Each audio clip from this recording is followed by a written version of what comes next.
YouTube. So, Hey, Andrew, you have like the coolest, Andrew Albert, that is like the coolest thing ever. It is kind of neat, isn't it? Yeah, it's really cool. YouTube.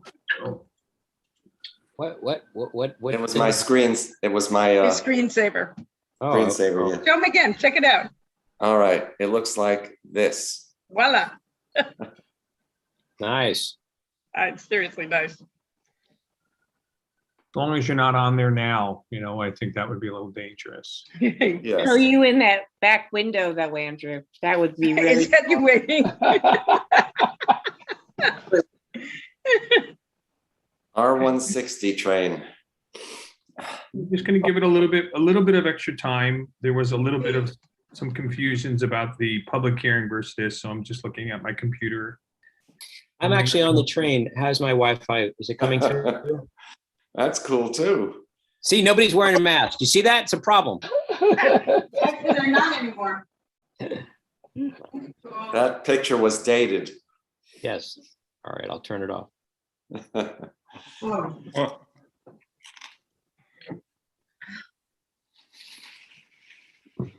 Okay, well, I think we've got sort of enough here to start the meeting, and I certainly think we'll have a quorum, if not now, certainly by the time we do any voting. So great to see so many faces, and that happy to see everyone together once again. This is our steering committee meeting, and I'll just touch base on our agenda. It's very simple and straightforward. We'll have a chair update. We'll have a district manager report or update, as we want to say. I think the showcase of tonight, or the main show, is for us to talk about our budget priorities and discuss them and come up with a final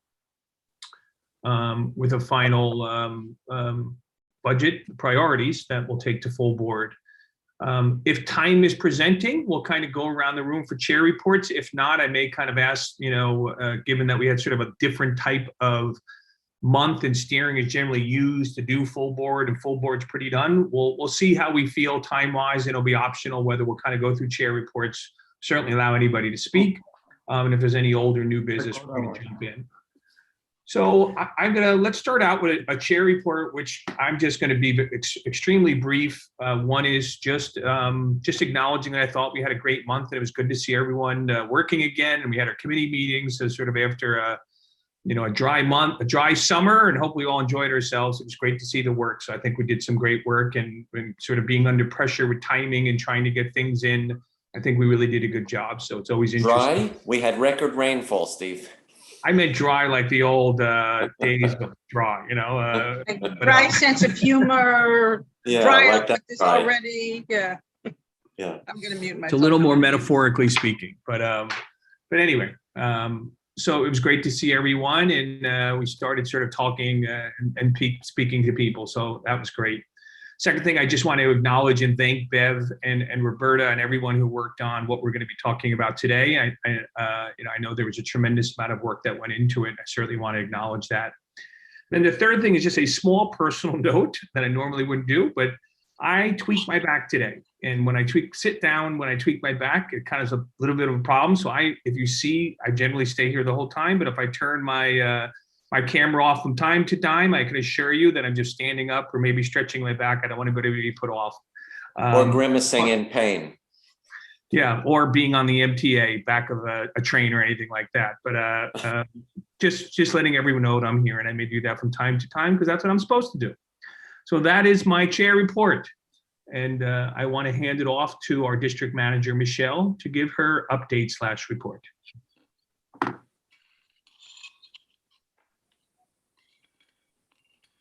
Michelle?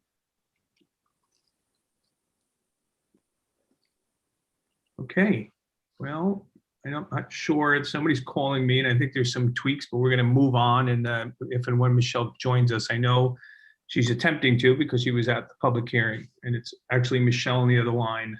So I'm just going to put this on hold 1 sec, if you don't mind.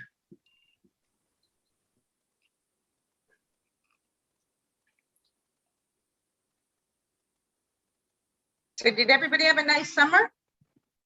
Yeah. Yeah, Yeah. Not over. I exactly. know, It's it's not summer's over. over. Winter fall. I love fall. When Stephen comes back on, it looks like Michelle has joined us in the meeting as an attendee on phone rather than by computer.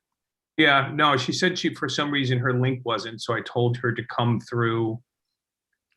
I told her to come as you said, as Yes. an attendee, and let's see if that can be her now. Michelle, can you hear us? She can log in into Hi, my apologies. I've been trying to get on for 15 minutes, everyone. My apologies. The link is not working for me for some reason. My apologies all. Michelle, you can log in into the account and join that way. Well, I'm on that, and I don't want to have a couple times there was a little bit of glitch, Christian, when two people logged in. So let's just keep it this way is my preference at this point. So let's continue on. Michelle, it's your opportunity to give your manager report update. Okay, thank you all. I will try to be seen shortly.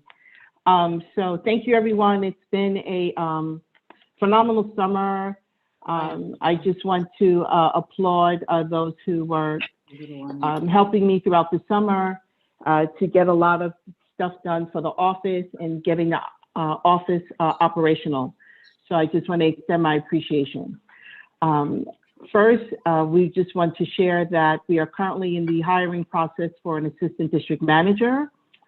As for the budget consultations, I participated in the borough budget consultations for the fiscal year of 2023.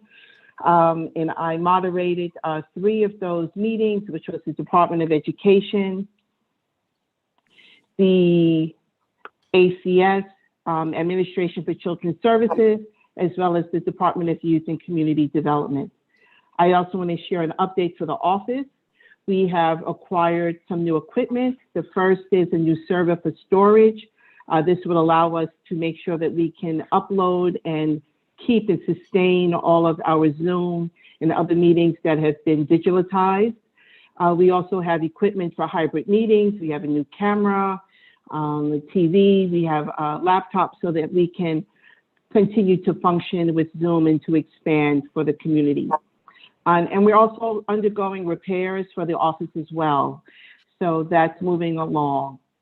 I just also wanted to, again, just for all, please, your agendas for the month of October, please share your agendas for your committee meetings.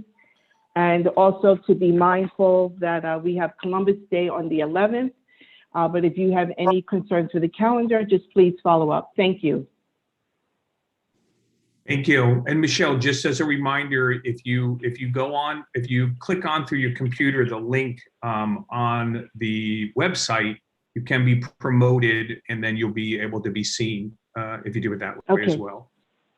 Okay, thank you all. Thank you for your patience. Yes, thank you.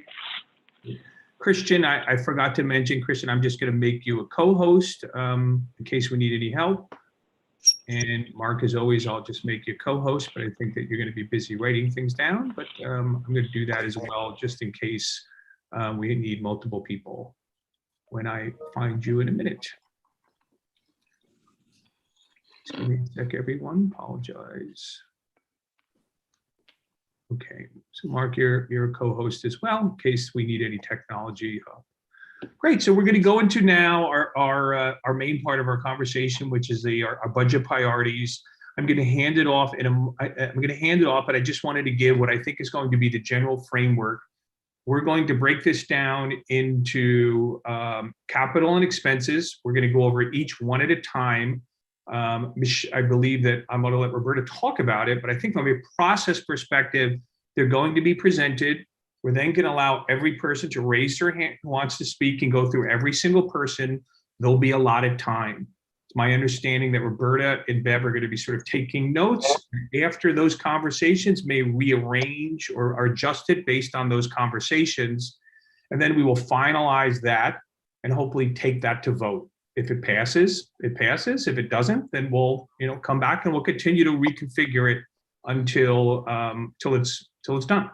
So that's the general structure of what we're going to do. And with that, I'm going to hand it off to Roberta to talk much more in detail about the process and the list and everything else. So Roberta, off to you. Thank you. So as everyone knows, we changed our deadline from July to September because of the fact that we decided not to hold any meetings in July.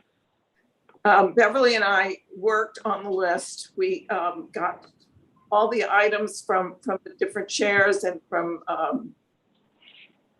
the police, from Michelle. We looked at our priorities. Our three main priorities are affordable housing, education, and youth programming. And our third one is social services. We also kept in mind all the problems from the pandemic and the following facts: that 25% of our population on the Upper West Side is food insecure. Recording in progress. And that 20% of our population are seniors. Okay, we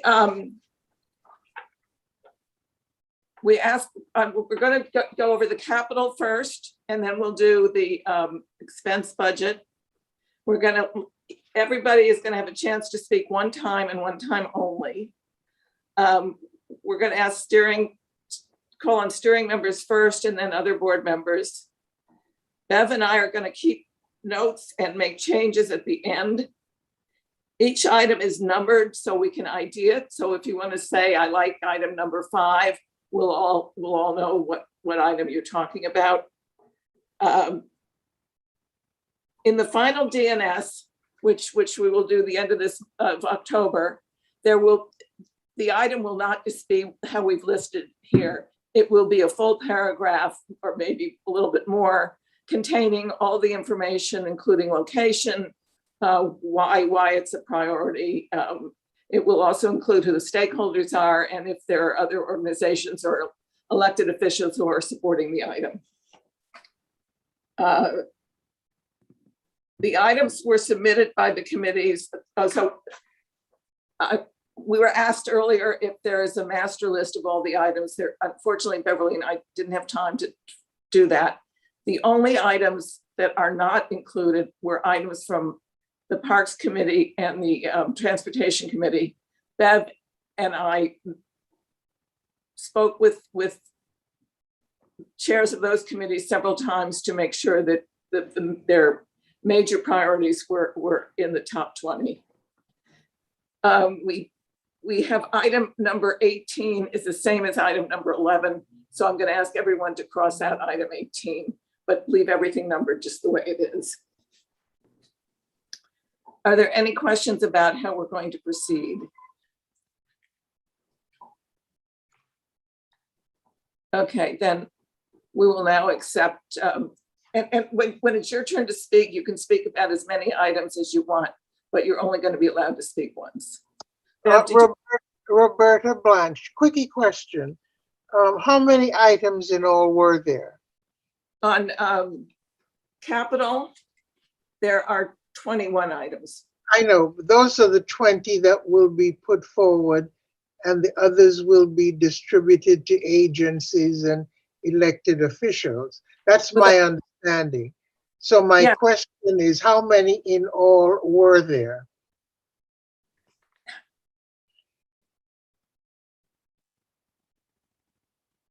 Maybe 30, 35. Hmm. Some of the items were, they will all go on the website. They will all go on the document that city planning collects, and they will all go in the letter to each of the agencies. And just to add, all of the items that YL submitted have made it to the capital and the expense priorities. okay, we can follow up, Blanche, but I think the number is around probably 40, 35, but we can give you a follow-up. Okay, thank you. Sure. Okay, so if there's no questions, is there a procedure about procedural? I just want to delineate between procedures. Otherwise, we're going to open up to questions to talking about the capital priorities. Shelley, was yours a procedural question, or was it about to talk about capital because you were the first person to put it on? Shelley, I've done mute. Capital. Okay, so let's everyone start to raise their hand. And I do, well, I see Howard. Let's raise your digital hands and I'll kind of put everyone in an order. It's a and we'll get- procedural question. Okay. Go ahead. If it's a procedural question, let's Yeah, do it's a that. procedural and then question. we'll So get to the, we the- have this draft in front of us and we will be asked to approve it as amended at this meeting. Yes. Okay. At And the then- end, I think the and- point. Go ahead. and- Go ahead, Roberta.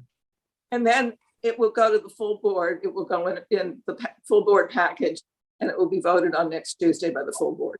So in other words, if someone has a suggestion to move something around or add something or delete something, we'll vote on it here at steering. And then if it's approved, that'll be amended and go to the full board. Correct.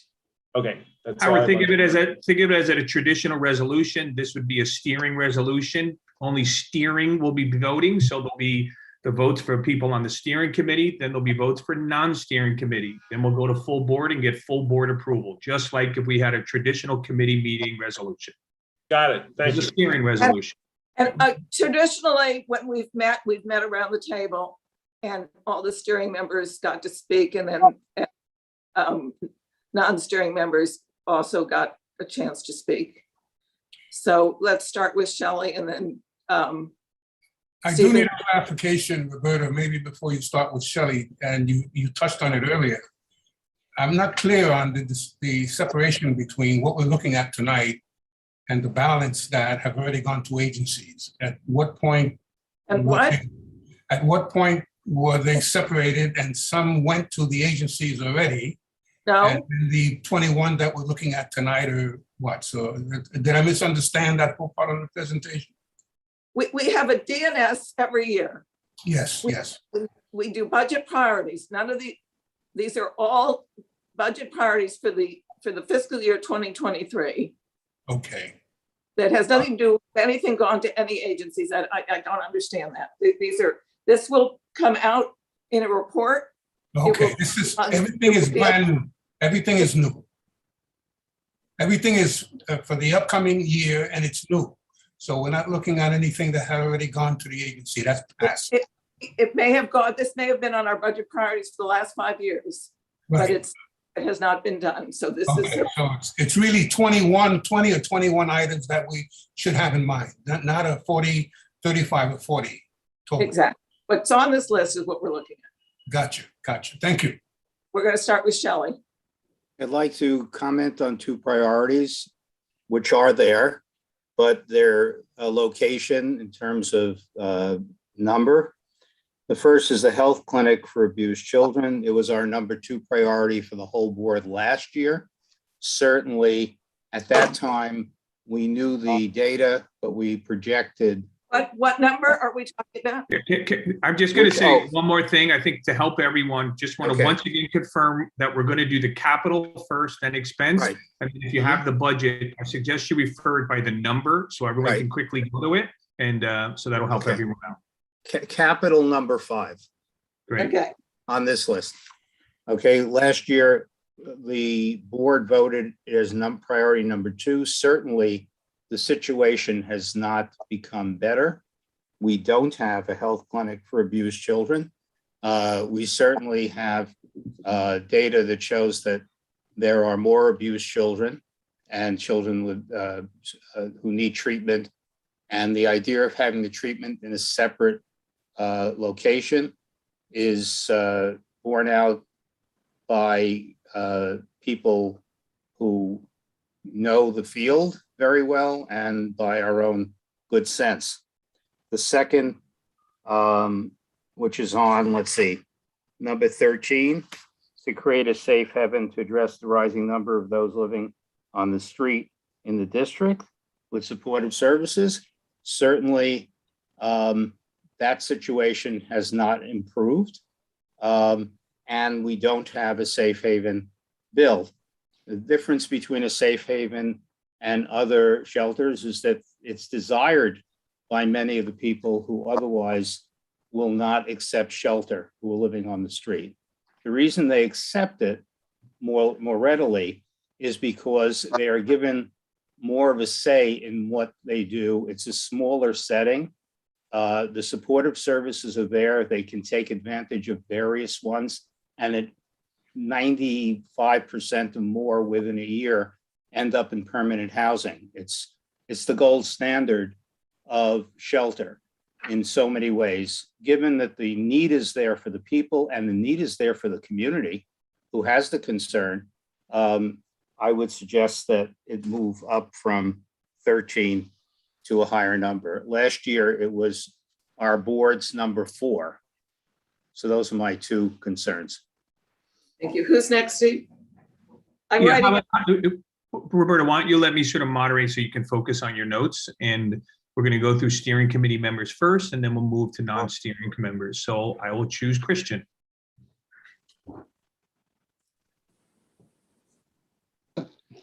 I want to echo what Shelley said.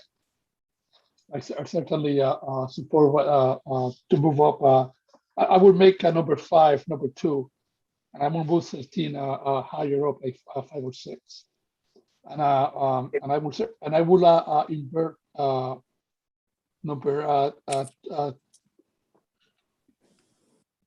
number 2 and 3. I will invert. I'm sorry, no. Okay, thank you, Christian. I will invert number 2 and 3, and also as a general comment, these are budget priorities, and I hope that when the final language is instituted, that some of these priorities get the language gets changed to say something like funding for X and Y versus saying do X and Y. No, the language that we chose this language because we didn't want you to have to read a novel. So this is just for our internal use. This is not. Got it. Thank you. Thank you, Christian. Courtney. Hi. Okay, so this is a really hard list to argue one versus the other because there's a lot of important stuff on here. Honestly, I would love to see one of our YL capital ones, the upgrading school facilities, move higher, frankly, because the schools need it. We are in decent shape compared to the rest of the city, but there's still a lot of need when we talk to the stakeholders. But I also want to ask a question, this is going to be a bigger question for me on the expense ones, and I guess this is somewhat procedural, but the degree to which we were told that one of the filters we should look at the prioritization is the need for which our advocacy will be important. So while I would also advocate for 6 to move higher, I also would like to ask how we're expected to think about these. Is it about overall priority and need versus the likelihood that they may be funded if we don't advocate for them? It's both. So, and even if it's 6th on the list or 10th on the list, it's probably 3rd on, is 2nd or 3rd on yours. So you would want to advocate for it strongly. I guess I'm just asking how much should we factor that in when we're thinking about where things are on the list, that need for our advocacy versus the overall prioritization. I don't think they go to different agencies. Okay. So each item, basically, if you have an item about a playground, it's going to parks. If you have an item about the streets, it's going to transportation. If you have a school-based item, it's going to DOE. So it's not that it's higher or lower on the list. It's your highest item. Got it. Okay, that's helpful. Thank you. Going to DOE, or your highest item going to whichever agency. Okay, that's helpful. Thank you. Okay. Thank you. So I don't see any steering members. I'm going to pause for a minute. We're going to go to non-steering. We have 3 non-steering members. Now we have 4. So I do ask that everyone raise their hand early so we can plan. Some people, for some, like to do it at the last minute. So I'm sure everyone knows who they want to speak. And I'm just going to look for a minute. Great. So I will start to go through the non-steering members, and I'll have Sarah go first. Great. Well, I would definitely echo what Courtney just said in terms of the difficulty of, ranking these because they're all very important. And I think the top couple are really good, and I agree with what Shelley said as well. I only just want to just raise one point for consideration, which is that if you saw the New York Times or the West Side Rag today, traffic deaths are highest they've been in a decade. In traffic injuries on the Upper West Side are way up. We have asked the DOT for so many street improvements that they just haven't made. And people are dying here on the Upper West Side. So it is kind of a matter of life or death. And I'm not sure that 7 is quite high enough to reflect the urgency that people are literally dying on our streets, and DOT could make simple improvements to make them safer. Thanks. Thank you, Sarah. I do see, I'm going to call on Barbara now. Okay, thank you. First of all, I just wanted to say that I was glad to see that the number 2 capital item, providing funds to ensure that playgrounds are in good, decent, and clean condition, stayed towards the top, because we learned during COVID that our need for outdoor spaces is really paramount. Playgrounds became lifelines for many parents who were not available to take their children to the park. And I was grateful for that. I also wanted to mention that number 16 in our expense items. Oh, no, we're just on capital now. Oh, I'm so sorry. Okay, and the only other thing I wanted to mention then, I can mention other committees now too, right? Sure, of course. Oh, okay. So I wanted to mention 2 things in transportation. One is number 5. Oh, sorry, that's expense 2. I don't know what's wrong with me. I'm sorry. Number 22, capital. The study for a 72nd Street protected bike lane. I was under the impression that we were asking for a study first before we asked for an installation. That was what we had agreed upon. I'm quite certain, and yet the language was written to take out the study. And the reason the study is important is that enables DOT to come back to us, and otherwise they would not be able to do that. Barbara, I just inserted the word study. The study was important because without the study, DOT could move forward and just put in a bike lane if they were so. I think Roberta said, Barbara, that she's going to add the word study. Oh, okay, good. Okay, and my last item has to do with the kayak project. I don't think there's anybody in our community, or certainly on this board, who doesn't think that the idea of a free kayak program is a wonderful thing. However, we only have a very limited number of priorities, and we were insured by both the EDC that made a presentation at our Parks Committee, and we were further insured by Steve Simon, who was the Chief of Staff for Manhattan Parks Commissioner at DPR, that it simply was not going to happen. He did not ask for it. It is Parks that asked for the boat basin to be redone, and he did not put in for a kayak project. He doesn't think it's appropriate at this particular juncture. The boat basin will close for at least 3 years. It hasn't closed yet, so it's probably going to be at least 3.5 years. And it's going to involve some of the blocks that are south of there as well. So I think that it's a shame to put this on our very limited list at this time, but I want to reiterate that I think that I love the idea of a kayak project, and I can't imagine that there's anybody who doesn't. It's another wonderful free activity. Thank you. Thank you, Barbara. Robert? Yeah, I just want to underscore Shelley's presentation on safe havens, and that for those who are not accustomed to thinking about this all the time, the population that we're talking about is one of the most obstreperous populations in mental health, and that who have always chosen to live on the street, even when provided with very fine, for my generation and what's being built now, finest housing.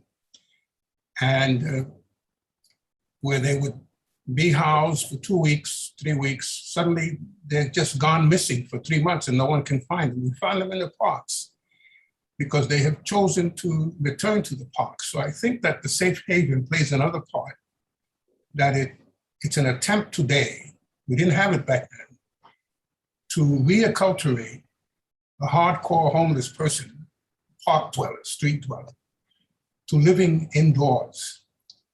And with proper care as they receive in the safe havens, get accustomed again and agree and see the change from where they were, what they're accustomed to, what they've always chosen, to what is best for the community, what is best for them. So that the safe haven concept is really one of the very fine improvements on residential living and drawing a population off the street into housing. So I think that's a very sharp point, Shelley, that you've got there. And I just want to make sure that everyone fully, it's not easy to get your head around that. Thank you, Stephen. Thank you, Robert. Susan? Thank you so much. I could be very brief and just say whatever Barbara Adler said, but I just want to add one thing. On number 7, this is every cross street on Broadway. And I remember the meeting, the discussion was the top 10 most dangerous intersections. I think that should really be prioritized. I think it's an important distinction. On the kayaking program, I remember the Parks Committee meeting, and although I agree kayaking is fantastic, there's another kayaking program, I think a mile south, and DPR was very clear this was not going to happen at the boat basin renovation. I think kayaking is great, but I'm not sure that that needs to be included. And finally, I'm delighted to hear that on number 22, it will be changed to be a study instead of just add crosstown protected bike lanes. I live at 71st and Broadway, and I have to tell you, I was at the Transportation Committee meeting. I was very concerned that we would be adding a bike lane to an already very congested, very dangerous street. I think we should start with a study and not just authorize adding the protected bike lanes. Thank you very much. Thank you. Ken? Yeah, I have comments on 3 of them. First of all, I want to agree with what Sarah said about moving number 7 further up in light of the carnage on our streets, which is terrible in any year, but is especially terrible this year. On the kayak dock, the current, I'm going to argue for both changing the wording, it's number 20, changing the wording and moving it up. Right now it's linked to the restoration of the kayak dock is linked to the boat basin project. That doesn't need to be the case. And it is not linked in our committee's original priorities. It was number 2 on the list, the priorities that Clary and Barbara signed off on September 5th, and that were given to the committee. And it doesn't, it barely mentions the boat basin project. The old kayak dock was several blocks south of where the boat basin project is going to be taking place. If the city was so inclined, it could put it in while the boat basin project was ongoing. And everybody seems, says, well, DPR doesn't want to fund it. If we limited ourselves to things on this list that we were sure the city wanted to fund, I think it would be a very short list. Now, this is aspirational. This is what we want as a community and as a board. Everybody seems to love the kayak dock and say, oh, it's a great idea, but nobody wants to, or 2 people have said they don't want to have it on the list. The kayak dock introduces people to. And I just want to point out that everyone has 2 minutes, and I know you have another item. So I didn't hear that. Everyone's been very diligent about that. So again, I'm sorry. You're almost on 2 minutes now, and I know you said you had a third item. I didn't hear the 2-minute rule. Okay, it was stated. Okay, I believe you. But I'll give you some more time to do. I think you said you had a third item you wanted to mention, and if you could get into that. Okay, so to sum up on the kayak dock, we should separate it, have it the way that it was in the committee's original resolution, and move it up in the rankings. And just on the other one that I had, which is 72nd Street, what number is that? 22. We didn't ask for a study. We asked for DOT to give us a proposal. We went beyond asking for, tell us whether this is feasible or not. We said we want a proposal. If you go back and look at the resolution. And in any case, I don't think there's any question. They have never said that we don't have the funding for this. And so I don't even know, it's not on the Transportation Committee's list of capital priorities. So I don't know how it made it onto this list, but they're in the stage of coming up with designs right now. And they're supposedly going to present to us this spring, is what Colleen told us. So I'm questioning why it's even on the list. I mean, as you know, I'm not one to argue against bike lanes, but it seems that. Thank you, Ken. Mark, I think I might have seen your physical hand up. Did you want to speak?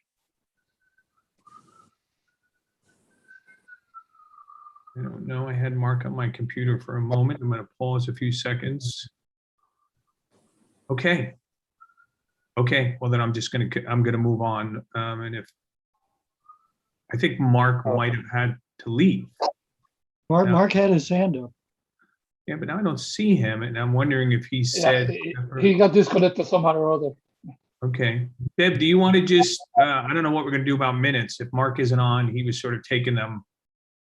I don't know if somebody can take some minutes for a bit and assume that Mark's coming back. Let me see. He says he's having computer issues, so he's going to be back. But perhaps if somebody can just take some brief notes, so we can fill in Mark when he comes back. He says he's going to come back. Steve, I wanted to speak, so I didn't know. I thought that you said non-steering members would be able to speak.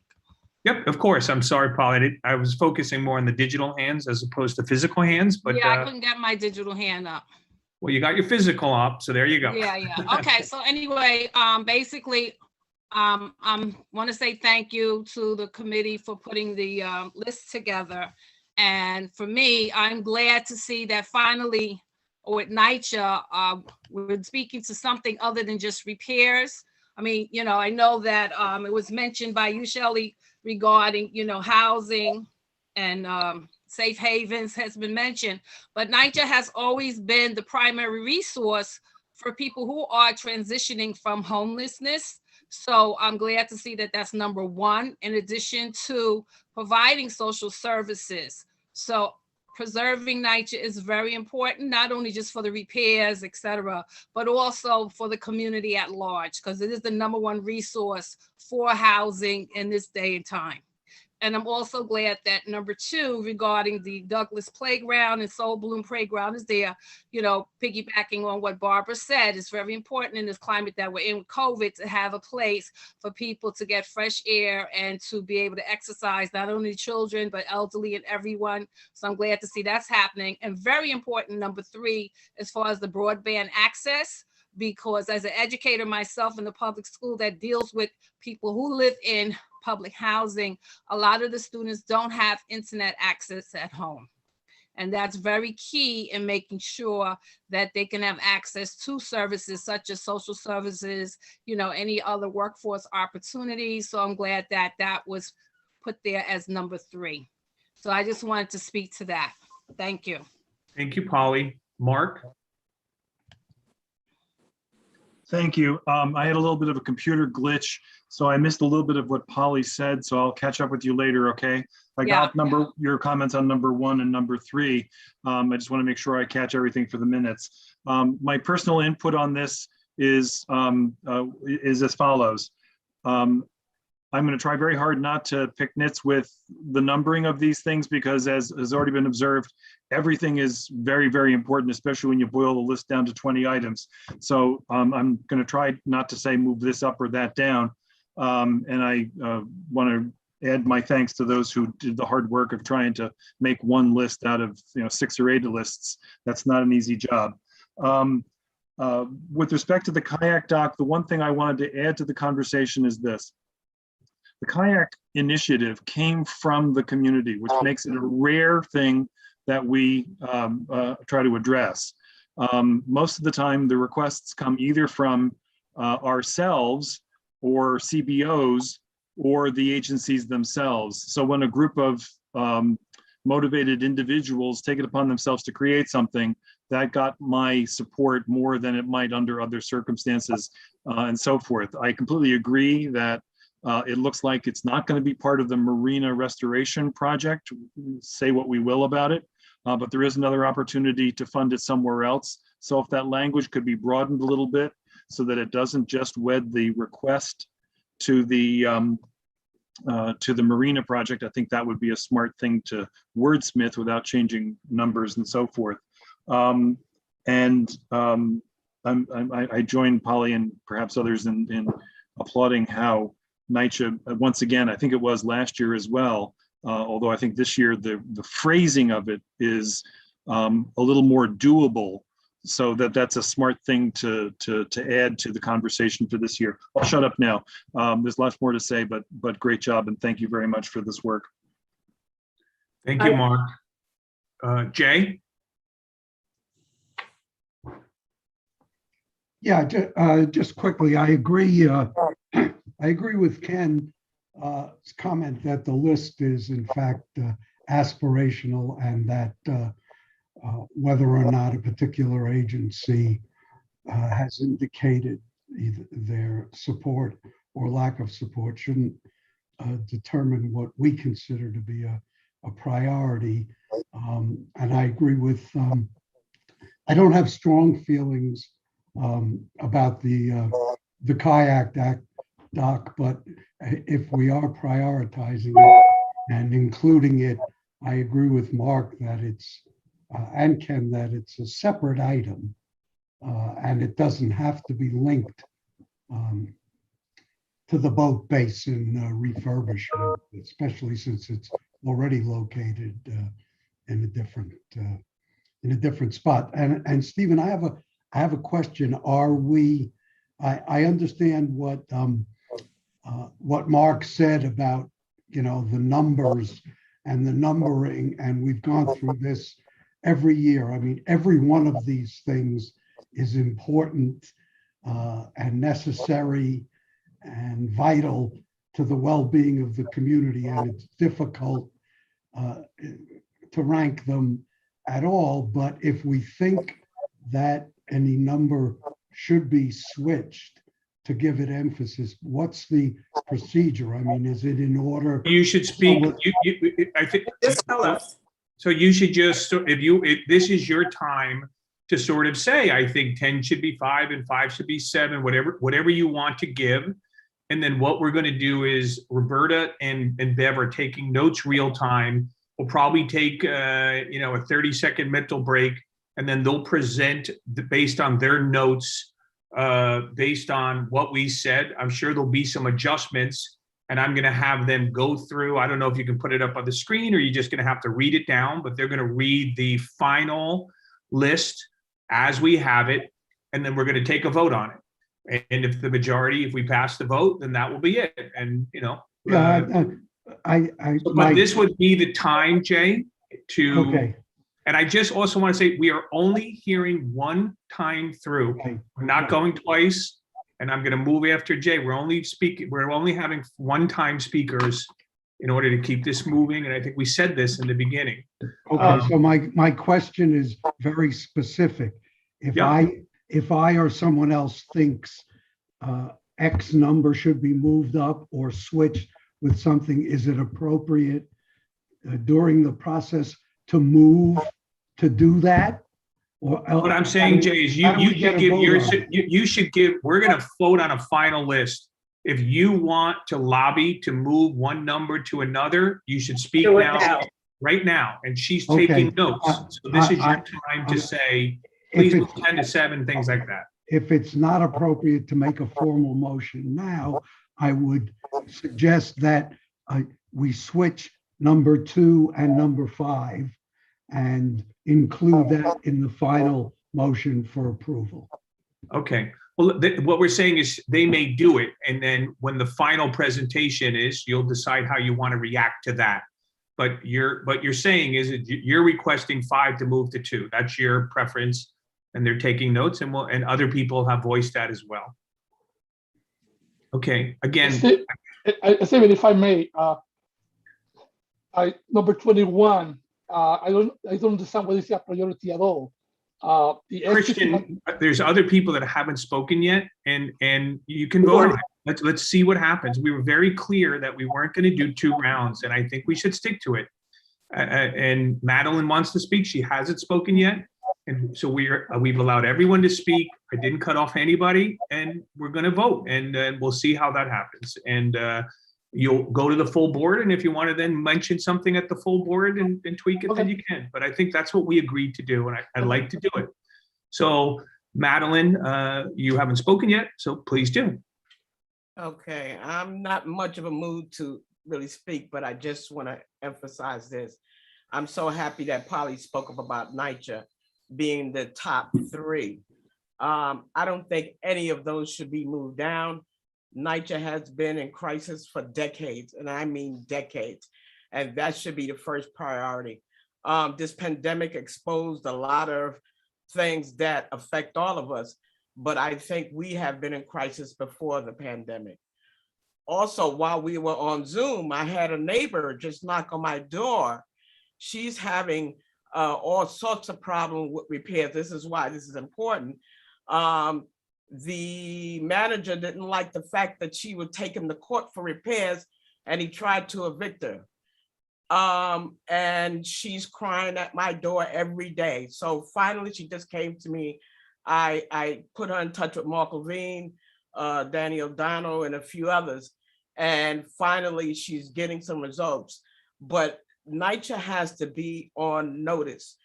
Just because a resident reports of a repair or their apartments are not being fixed, I think that should be put in there some kind of way. I'm not sure how to phrase it, but residents are being threatened. They're putting managers in these developments that are harassing residents for their rights to get their apartments fixed.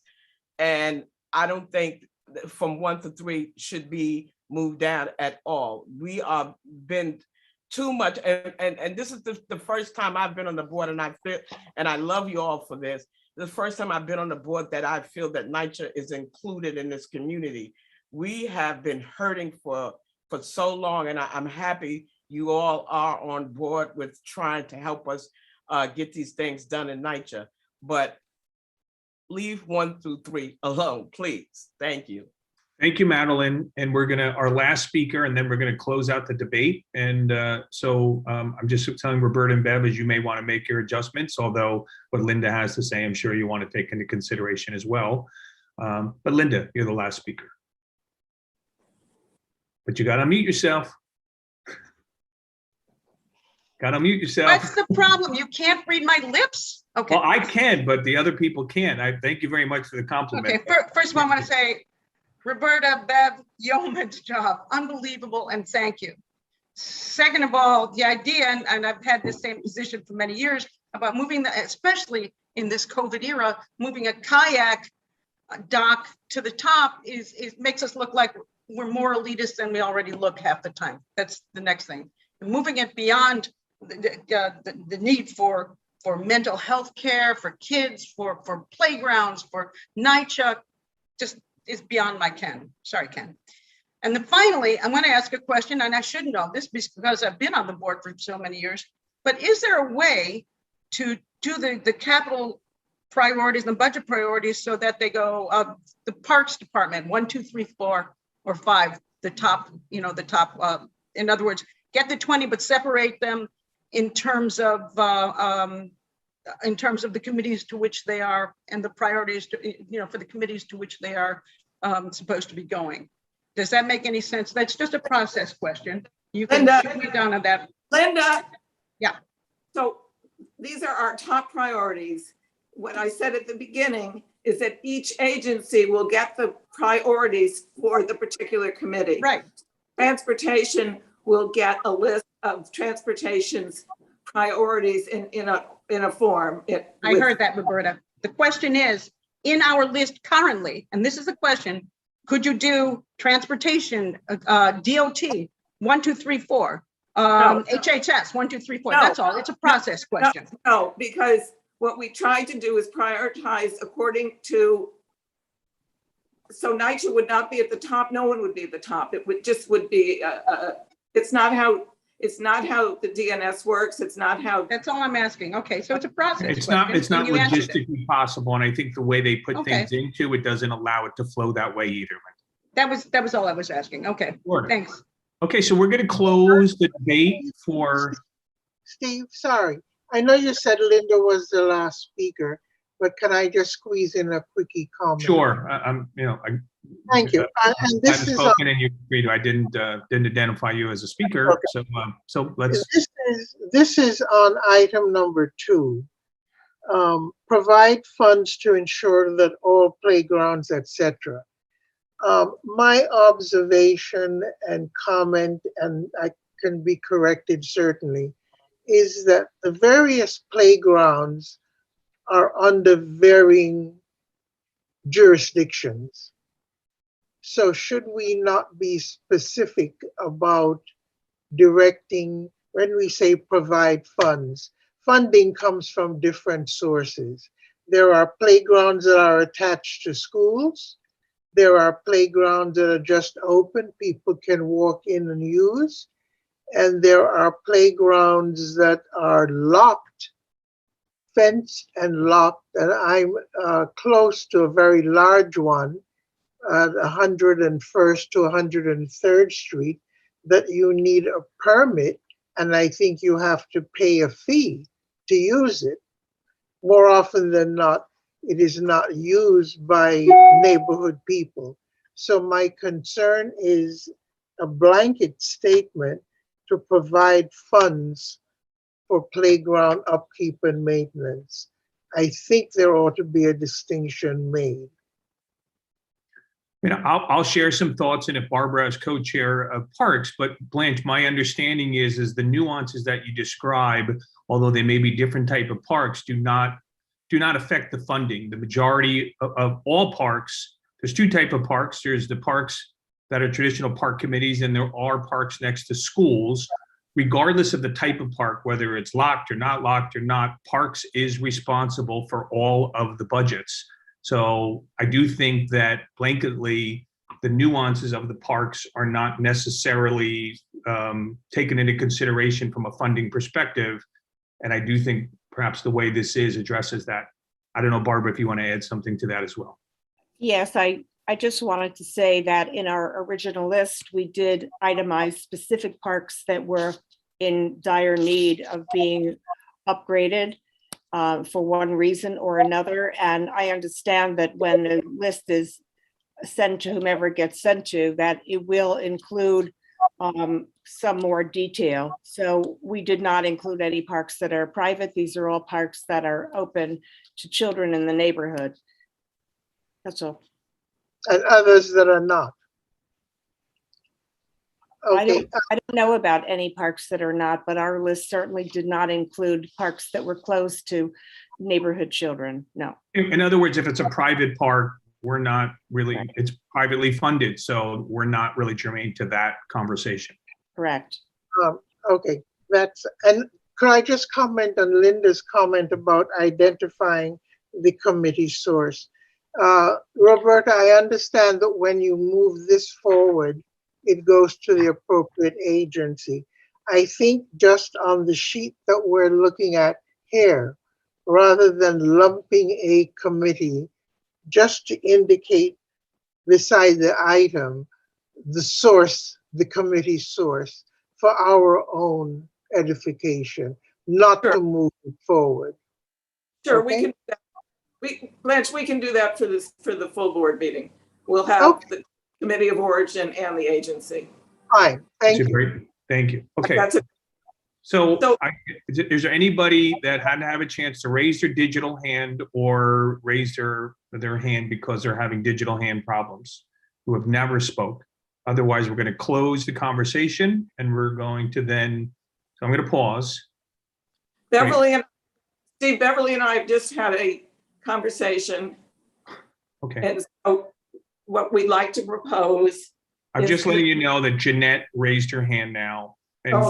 And I don't want to single out anything, but I'm asking when we go to the expense, can everyone raise their hand? It's kind of tough to as things come in late, unless you're changing your minds. It'd be very helpful if everyone raised their hands in the beginning so you can manage it a little bit more effectively for me to run the meeting.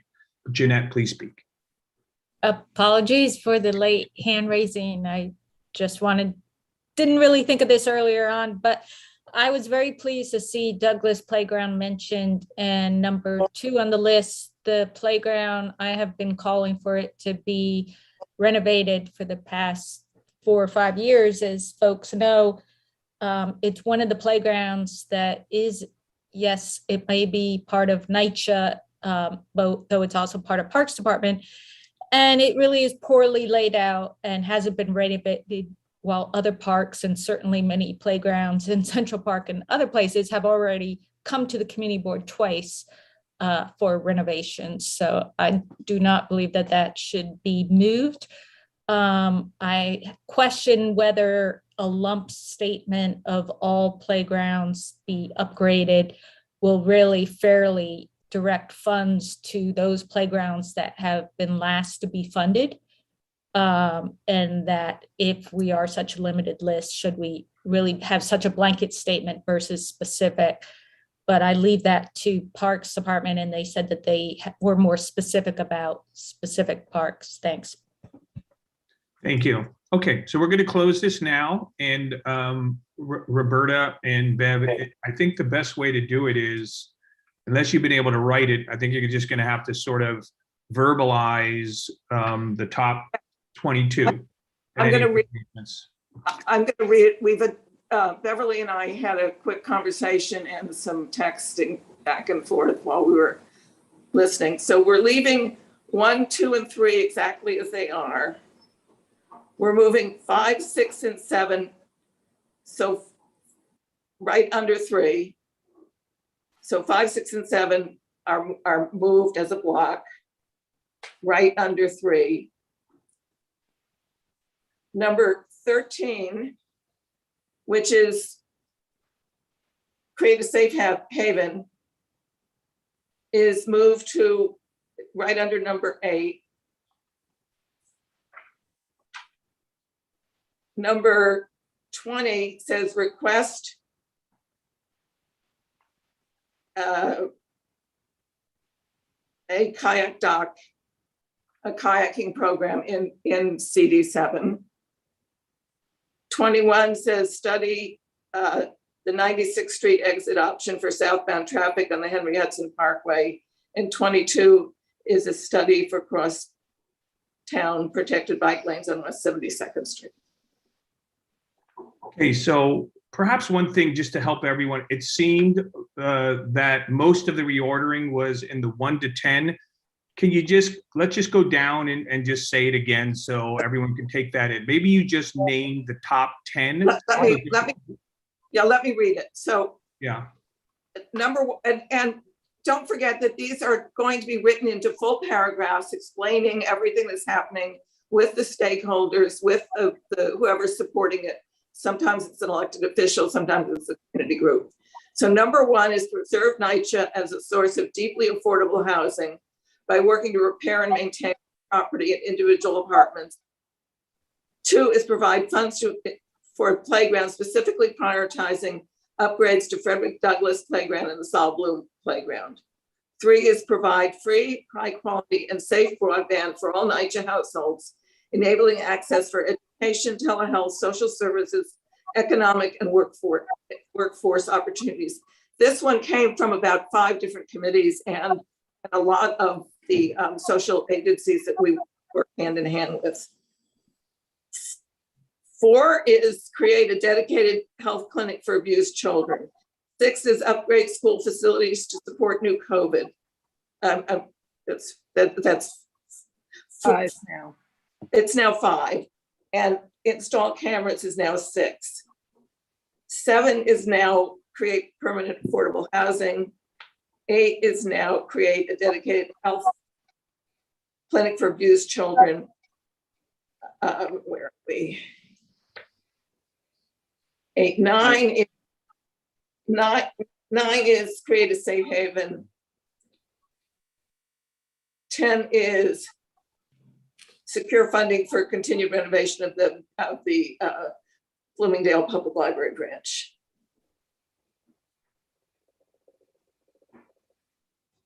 Do you want me to go through the rest?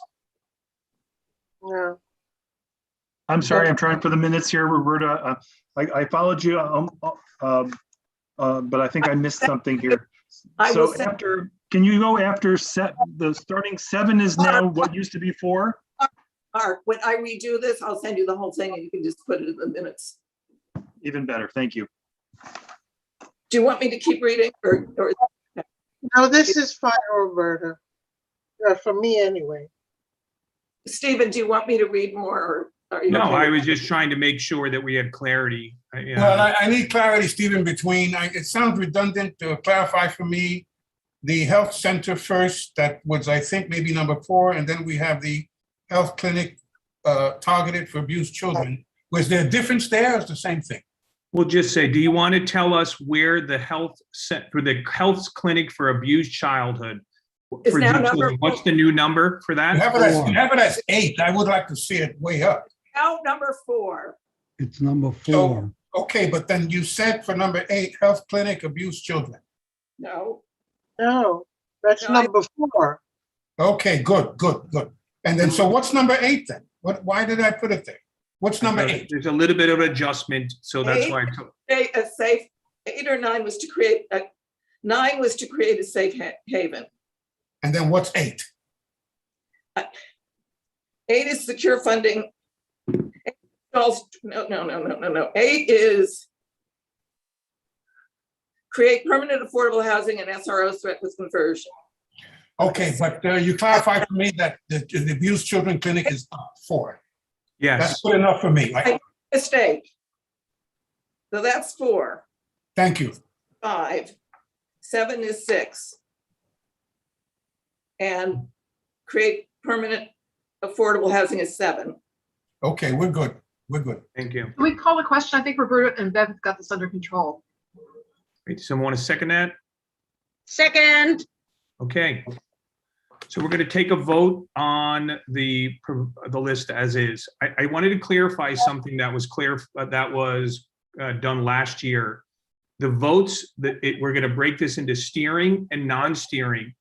And steering is only co-chairs and executive committee and everyone else. And I know there was a little bit of conversation about task force and there was a little bit of a conversation about whether there's working groups.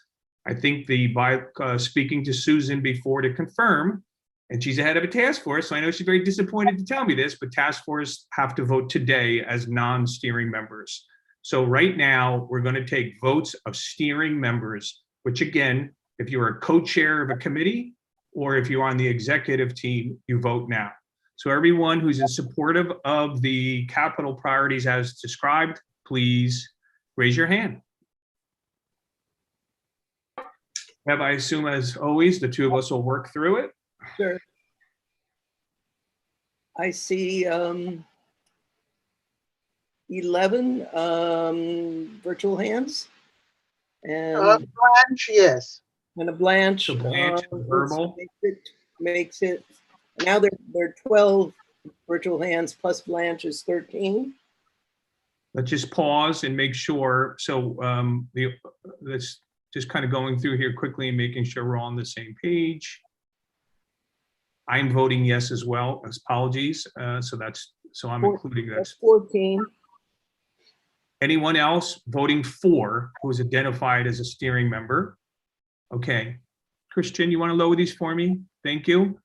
Anybody on the steering committee or executive committee voting against the priorities as described?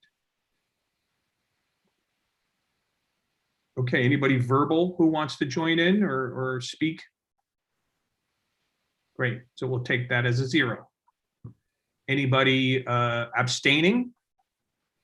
We're gonna just pause verbally. Anybody for cause? 1 abstention.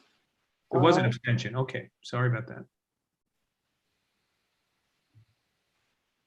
Okay. And I don't see anyone for cause. Great. Okay. So that's steering. We're now going to go to non-steering members. So that's I'm sorry to interrupt.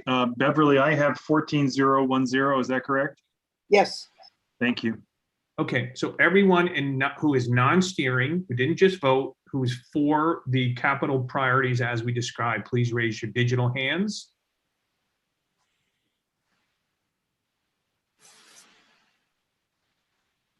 I see 11 digital hands. I see 13 digital hands, so I think it's going up slowly. Too quickly. It's always those last ones. Is 13. anybody that we're not seeing physically raising their hand or speaking for some reason who can't do the digital? Okay, so that's 13. Christian, do we want to lower those? Anyone voting against the capital priorities?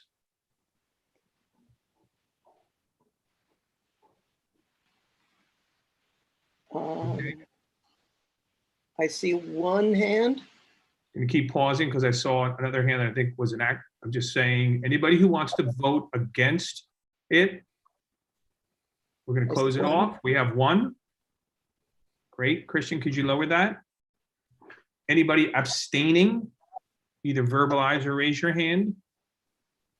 I see two. I see two digital hands. Okay, thank you. Christian, you lower those, and anybody for cause. Okay. So the non-steering members are 13 to 1 to 2 to 0. All right, we're halfway there. Okay. So let's move on to the expense budget priorities. Anything you want to say, Roberta, or should we just open it up for questions? Well, I'd like to just repeat what I said at the beginning, that we base the, Beverly and I got the list from the committee chairs.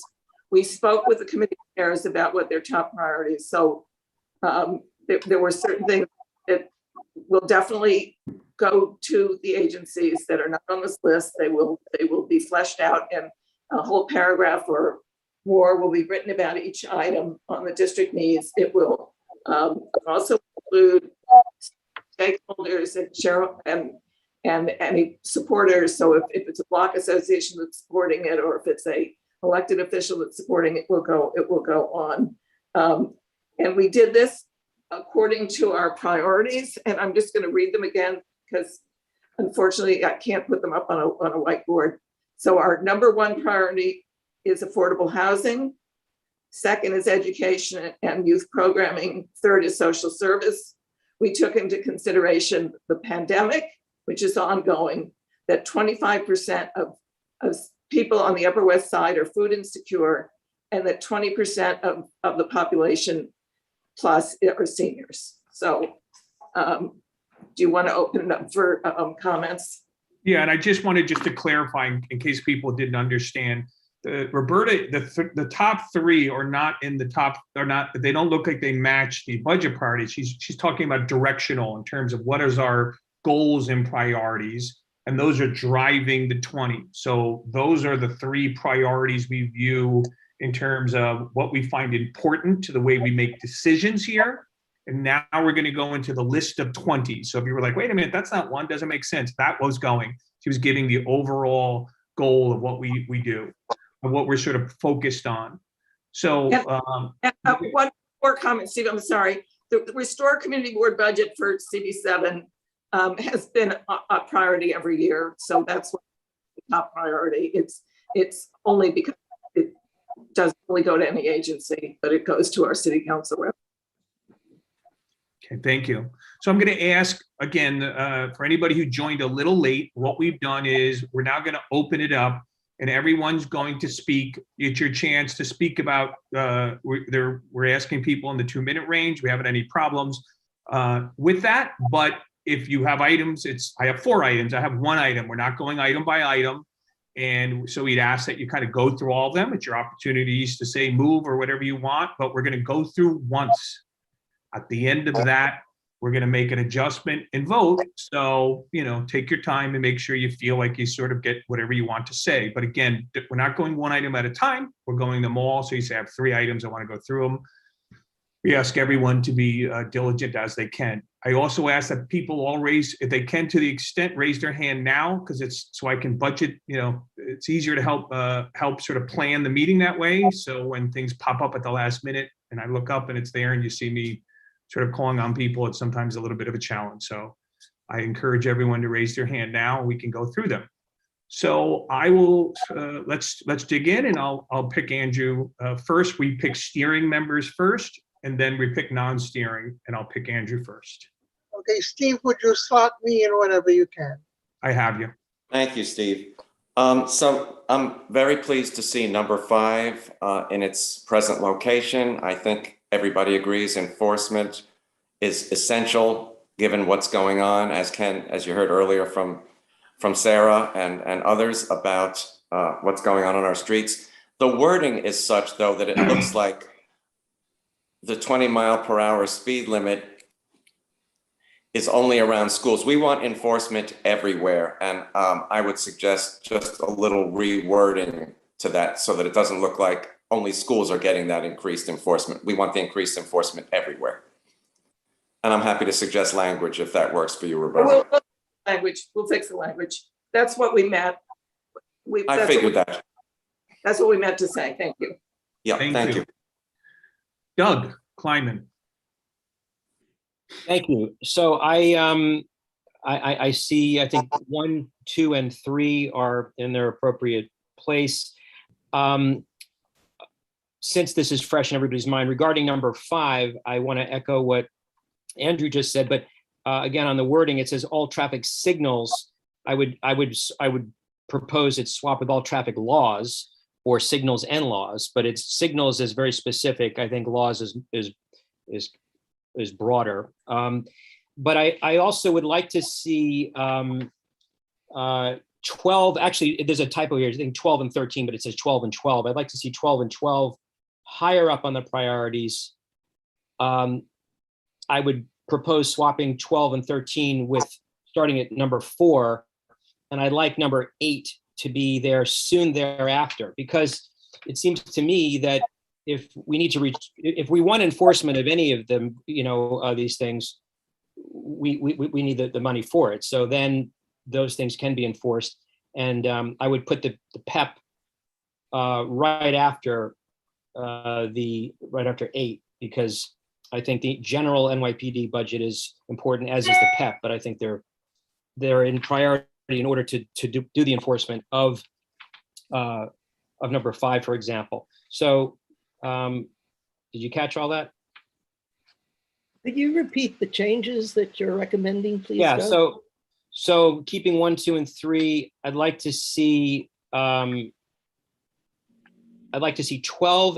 and 13, which are currently written as 12 and 12, higher up. So for example, I think perhaps I'd like to see it. Why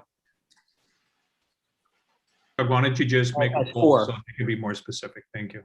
Yeah, so 12 and 13 to swap with 4. And then I think 5 to swap with 8.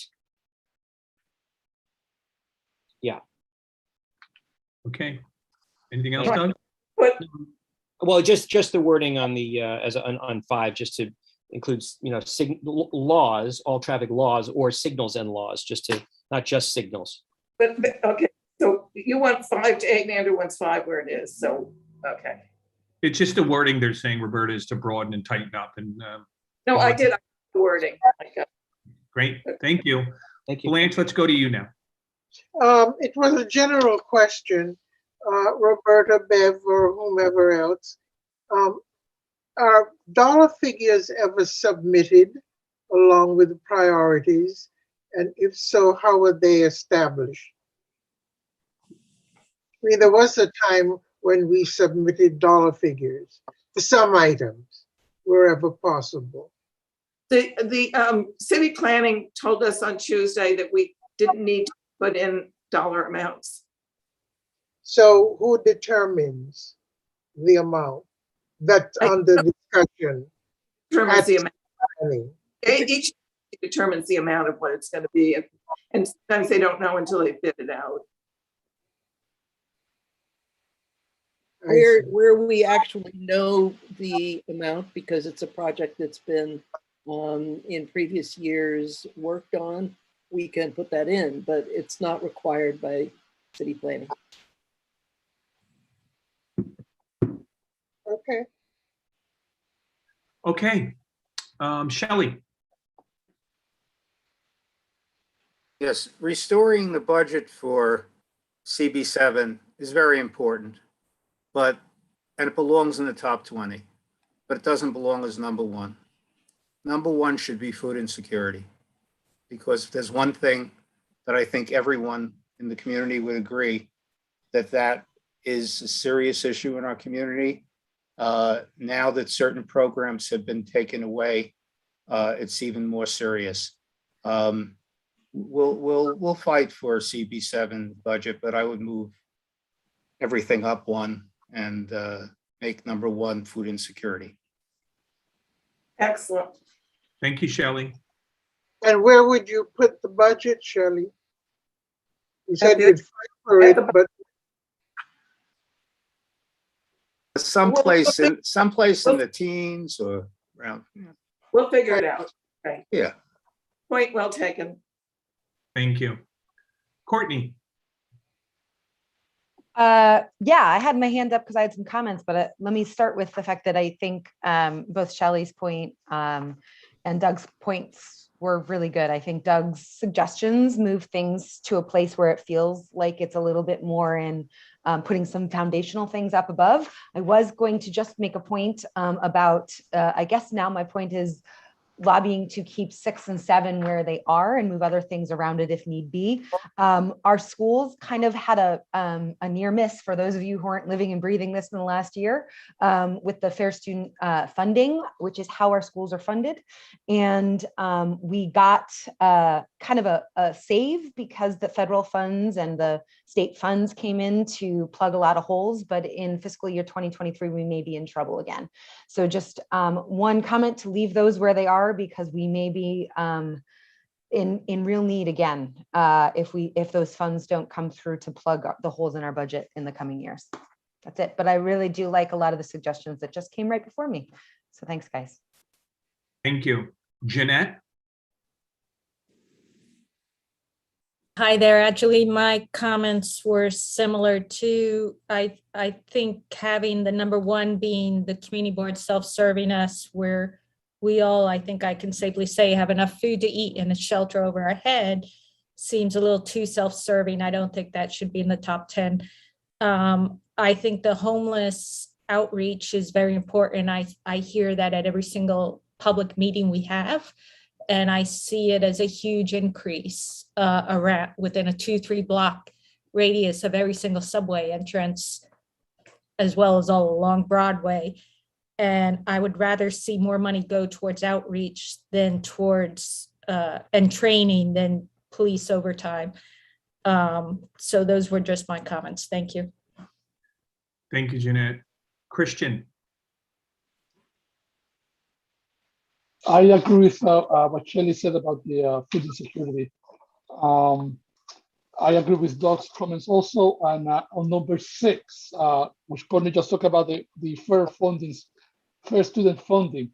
I think that's a little bit of a misconception, because the fair student funding was always about the funding from the state to the city for schools, where the state was never fairly funding the city schools the way they were funding the rest of the state in education.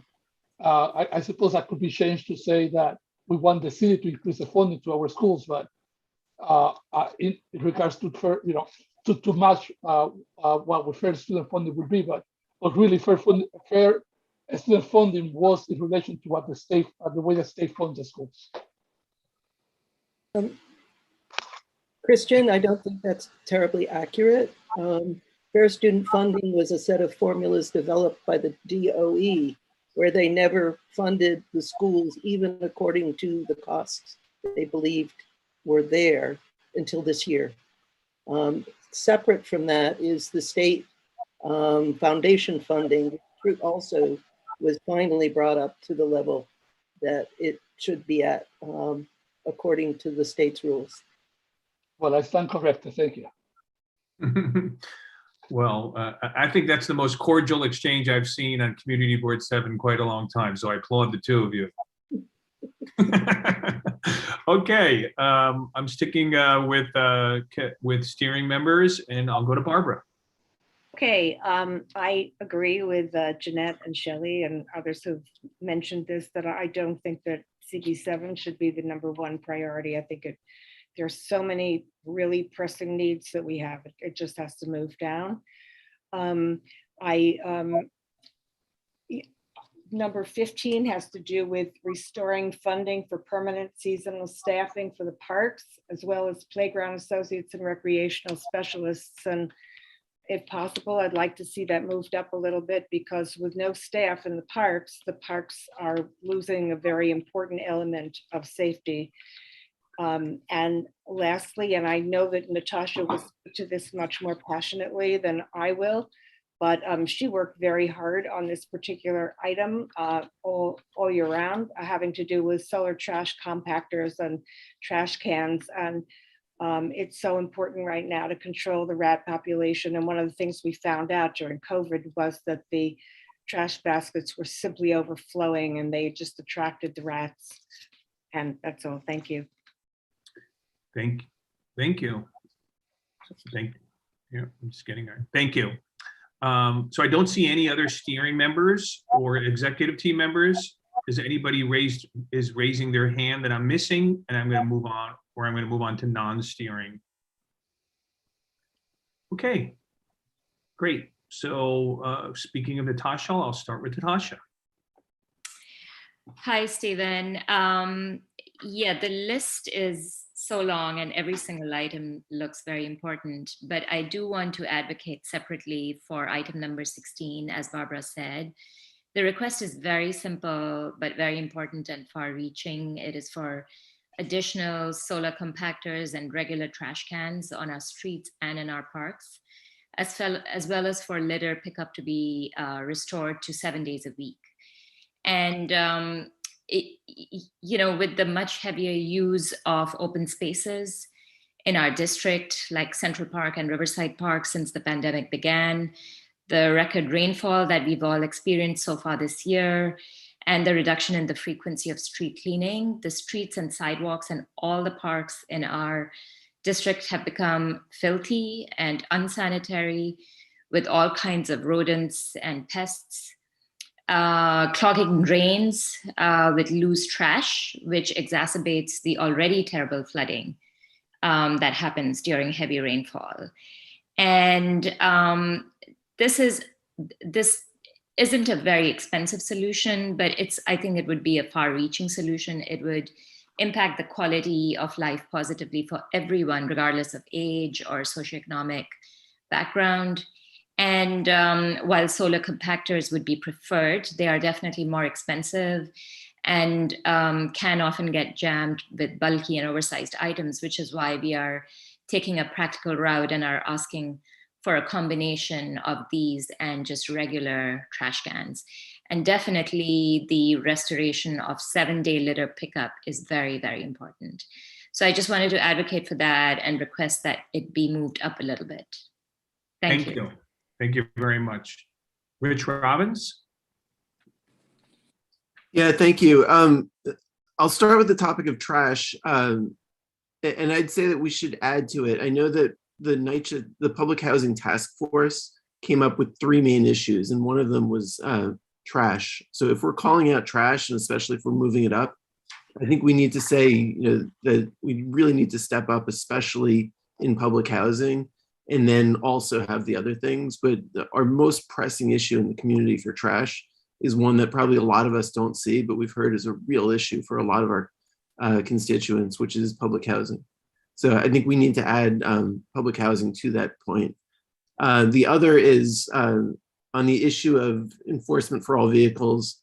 I'm a little concerned that we're calling out e-bikes and alternate vehicles when we're not calling out the main speeders, which is cars and trucks. So I think that we really need to, if we're going to call out any vehicles, we should call out the ones that are, most often exceeding the 25-mile-per-hour speed limit, and that's cars and trucks. We say vehicles. We say all vehicles, but we call out including e-bikes and alternative vehicles. I think we're specifically mentioning any vehicles. Fine, we just added cars and trucks. Great. Thank you, Rich. Polly.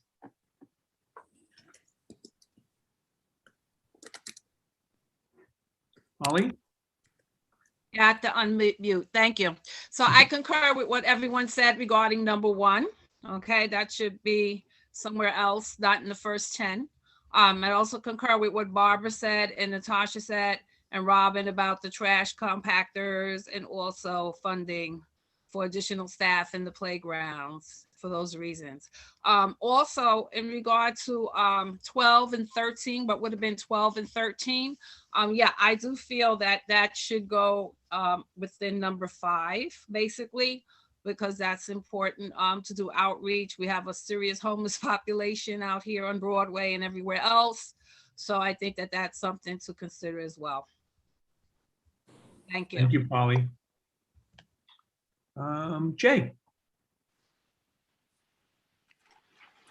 Yeah, just briefly on, and again, all of these things are important and essential, et cetera, and ranking them is difficult.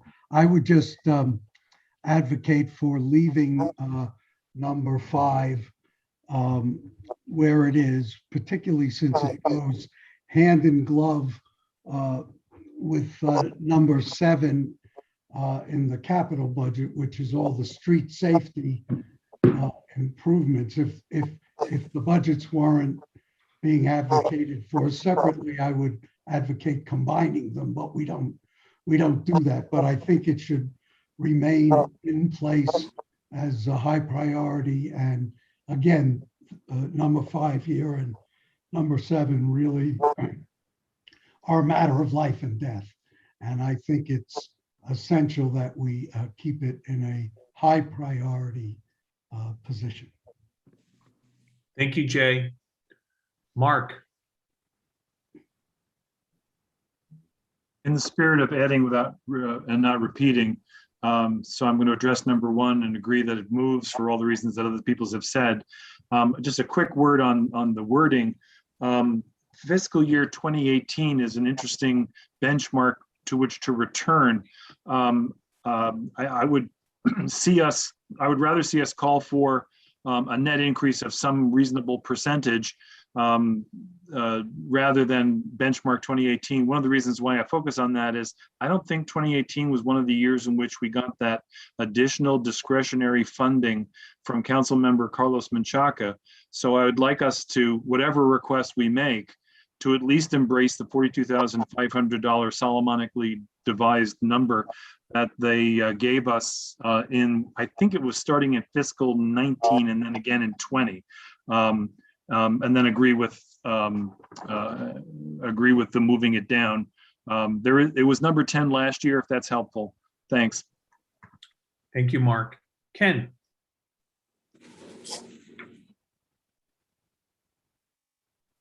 Ken, you there? Sorry, didn't unmute. I have a question and a comment.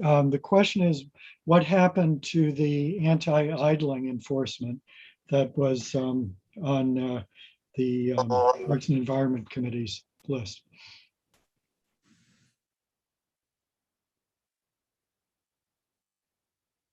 You know, Roberta, if you hear that, I mean, I think Yeah, I did. Make top 21, but I'll let Roberta. Because there is no enforcement, we figured we would keep it. It's going to go to Department of Transportation. It's going to go up on the website. It's going to go on the list at CP.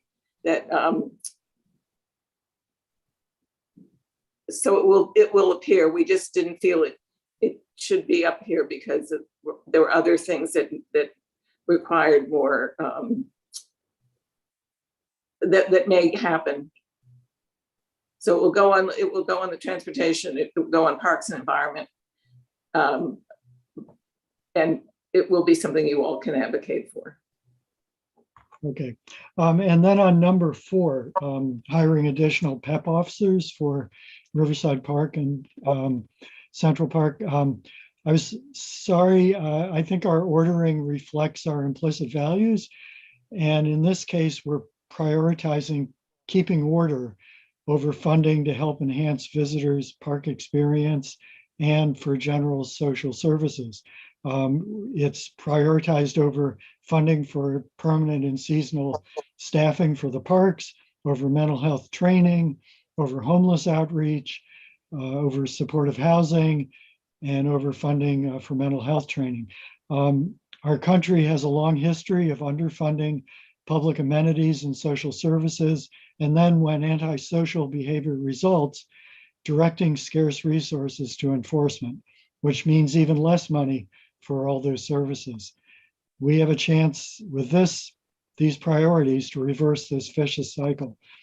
And so I advocate that we move it down. Yep, several other people have too, and so I think Bev and I will definitely change the list. Thank you, Ken. So just letting you know, we have two more. I ask if anybody, wants to raise their hand because we're starting to sort of close this conversation. We're going to have Robert speak, and then we're going to have Susan speak. And then if nobody raises their hand during that period, we'll be closing up the conversation. So Robert, you're up. Okay, I hear Jeanette's observation. It's striking it right on the head in the outreach effort and an endorsement of the health committees and Shelley's safe haven proposition. And that everyone please understand that what we're talking about is outreach funding. You can't reinforce it enough. DHS did outreach to that hardcore homeless population that we talked about earlier, successful. You had hard boots to the ground teams at Staten Island Ferry, all over the parks and so on.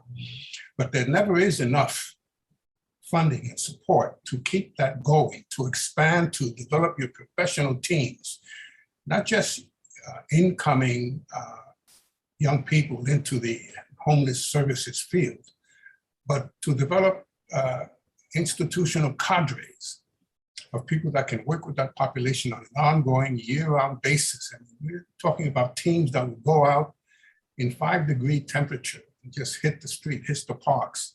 And it takes a lot of money to keep them out there. So that, I appreciate Janet's comment. And I hear it as an endorsement of safe haven, because that's exactly where you would put these neighbors, people that are taken off the street. They're going to go into safe havens and become acculturated to normal living. So thank you, Stephen. Thank you. So let's close things off from Susan. Thanks, Stephen. I'll try to be brief. For those of you who don't know, I spend all my time in the park. Our apartment Lost your voice. What's that? Lost the audio. Okay. Can't hear you. Can you hear me? Okay, Yeah, thanks. we can hear you. I think Yeah, we can hear you, Susan. Okay, so for those of you who don't know, we have a tiny apartment. It's 450 square feet. We spend all our time in the park. So I want to say that my number one priority should be food insecurity, because my husband and I have enough, and there are people who do not.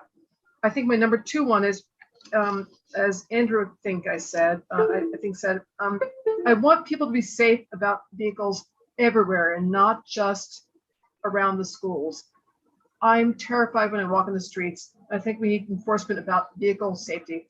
Cars tend to obey the rules, but other vehicles tend not to. I know, Ken, you're shaking your head, but I disagree respectfully. Number three, I think we should hire additional PEP officers. I had a chance to speak to some PEP officers in the park recently. Does everyone know that they have to buy their own uniforms? That costs $300 to $500 per employee. That's outrageous. And the coming year, I'm going to put something in force to have somebody pay for them to not have to buy their own uniforms. Number four, it should be to restore overtime for funding for the NYPD. That's currently number 8, Roberta and Bev. I think it should be moved to number 4, but that should be Central Park Police as well. And my final item is that I think we should restore permanent funding and seasonal staffing for the parks. That's number 15. And one more final thing, Natasha, I agree with you about the rats. Number 16, the solar trash compactors. I was in the park today checking out an unbelievable quail, which has been released into the park for who knows what reason. It's got blue feathers, it's gorgeous, but it was being attacked by several rats that were this big. we have to do something about that. And the trash compactors will help that. Thank you very much. Okay. Roberta, do you want to start to go through, have you been able to work, or do we need to kill 20 seconds or so? No, Bev and I just got off the phone. You're gonna have to bear with me because it's complicated. So food insecurity is now number 1. Providing for ongoing free broadband is number 2. 3 is homeless outreach, which was 12. And 4 is mental health, which is now was 13. That's 4. 5 is now fund all CV7 schools. 6 is provide increased funding for DYCD programs. 7 is mental health training. 8 is request enforcement for all vehicles. 9 is address sexual assault. 10 is supportive housing funding to cover. Okay, that's 10. 11 is provide Department of Education funding for ongoing training. Solar trash cans is 12. 13 is restore funding for permanent and seasonal staffing. 14 is provide funding for increased medical and school safety. And I've lost something here. 15 is provide schools with ongoing supplies, etc. 17 is hire additional PEP officers. And Mark, I'm going to make a copy and send this to you because it's too confusing. 18 is funding to support virtual learning. 19 is funding to support the expansion of CSD's 3 educational programs, such as universal pre-K for 3-year-olds. 20 is funding for reliable, accurate, rapid COVID testing. And 21 is restore the community budget for the way Mark said it, figure out what that formula is. Bev, is that, did I get it? Yes, okay. So this is our proposed resolution. I'm sorry, Roberta, the one thing that I think I followed you, but I didn't see what happened to, if anything, to restore NYPD overtime. I believe that's 13, but I'm gonna have to Close enough. Okay, I'll wait for your report. Thank you. And I'll do it tonight before and email it to you. Ooh. Call the question? Excuse me. Louisa? Can I just make a suggestion? We have homeless outreach is 3 and then supportive housing is 10. And I feel that they really are tied together. You have the outreach, you've got to have the supportive housing, and perhaps can they be bailed together into one? Because I realize how difficult this is trying to do balance.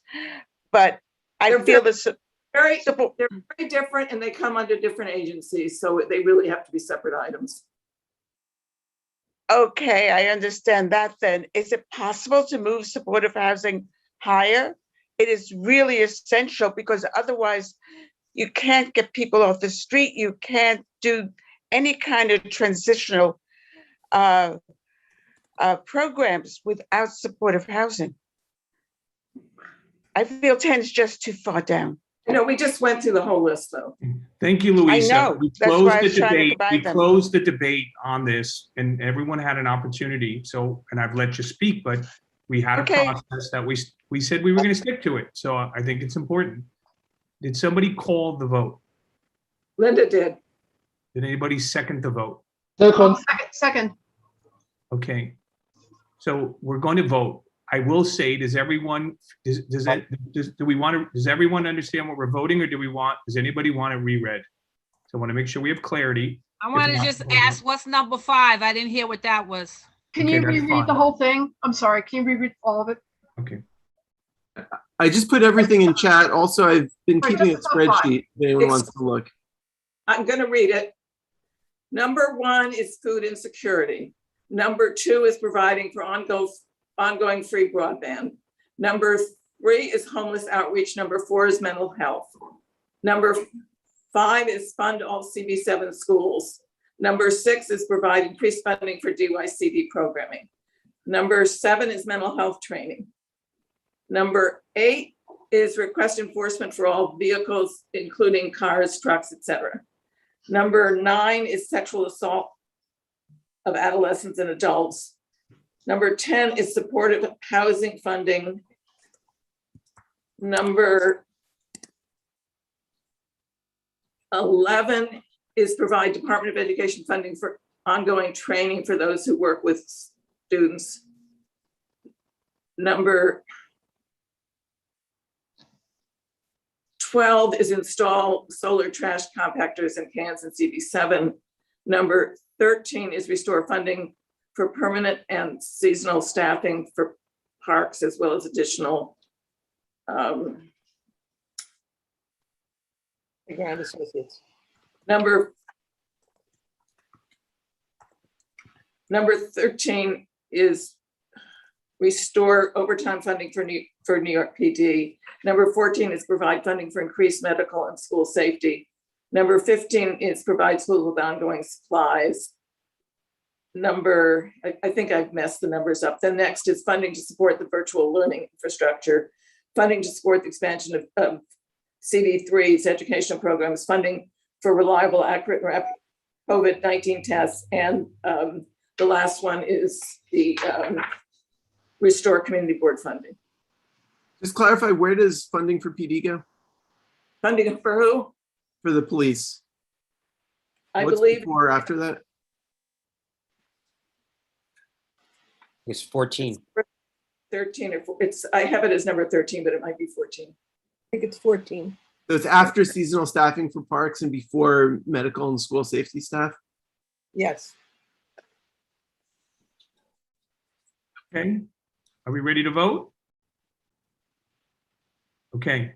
So for steering members, if we can vote all steering members as we've described, who are voting for it.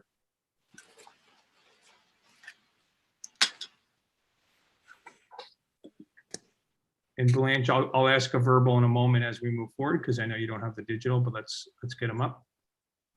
Okay, I'm raising my digital hand. Blanche, do you want to give a verbal? I mean, if you're for or are you voting for, Blanche? Blanche, you're muted, just so you know. I don't know if you're still there, but I wanted to give you a chance to vote for. You? Yeah. Was that a yes? You're voting for? Yes. Yes. Okay, so that's two, That's 14. Blanche and I are the physicals. Okay, 12 plus 2 is 14 in favor. Okay, any steering members, Christian, can you lower that for me? Any steering members against?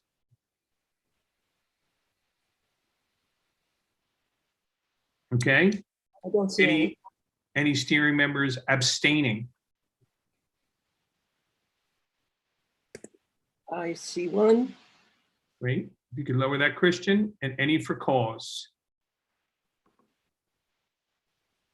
Okay. We're going to go on to non-steering member. Committee vote is 14-0 to 1-0. Thank you. We'll go on to non-steering. Everyone for the budget as given.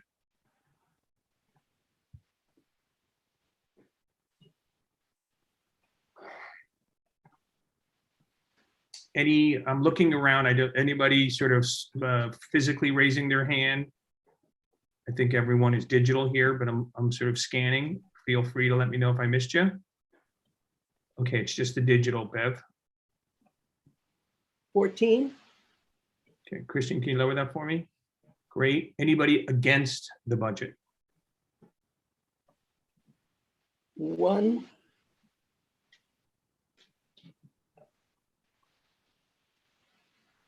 Okay.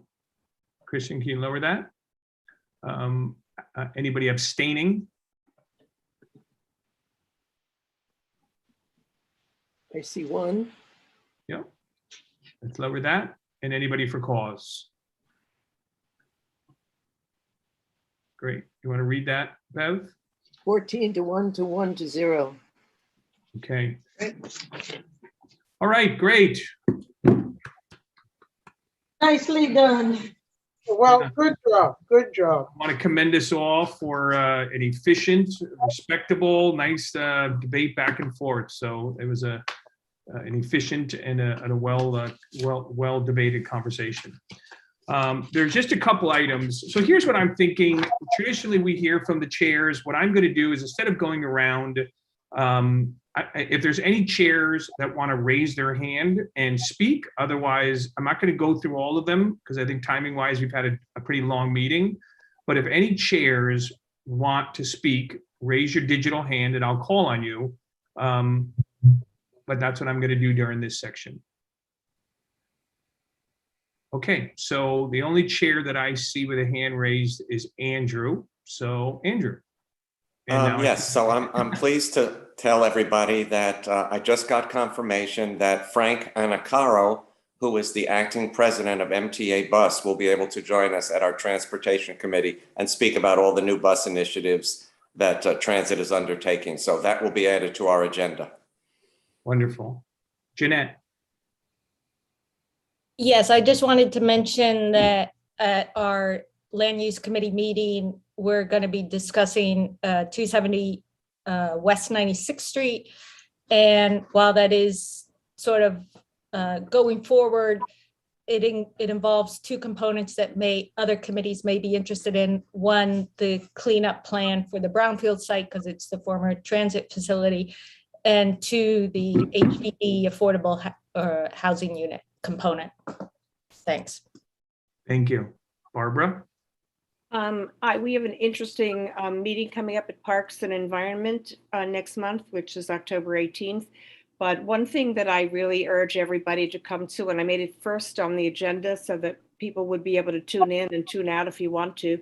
It's an entomologist who is speaking on the spotted lanternflies, which are a tremendous nuisance right now. They destroy our crops and many plants.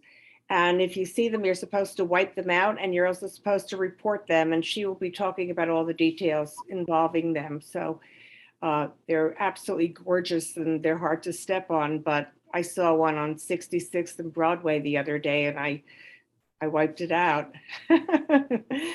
So anyway, that's all. Thank you. Thank you, Barbara. Shelley? Am I unmuted? Yeah. Yeah. Just one item for the HHS meeting this month will be an invitation for a presentation on the new New York City Public Health Corps.